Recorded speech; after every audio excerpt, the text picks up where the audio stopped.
कोर्टाने फटका दिला पाहायला मिळतंय. आंदोलन करा, मात्र रस्त्यावरची गर्दी हटवा आणि रस्ते मोकळे करा, असं स्पष्ट संकेत न्यायालयाने दिलेले पाहायला मिळतात. पण शेवटी आपण डॉक्टर बाबासाहेब आंबेडकरांच्या संविधानाच्या अनुसार चालणारा आपला लोकशाही प्रधान देश आहे आणि ह्या लोकशाहीमध्ये एका बाजूला जेव्हा प्रत्येकाला आंदोलन करण्याचा अधिकारच आहे, त्याच्यामध्ये काही चुकीचं नाही.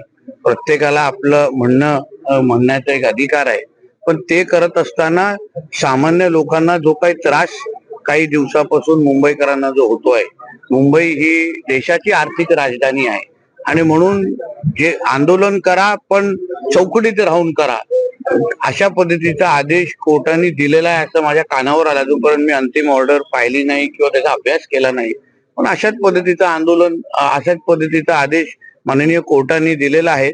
एका बाजूला उपसमिती म्हणून आदरणीय आमचे विखे पाटीलजी आणि ते सगळेजण ह्याच्यातून तोडगा कसा काढावा या दृष्टिकोनातून आमचे मुख्यमंत्री असो आणि उपसमिती असो सगळेचे सगळे कामाला लागलेले आहेत.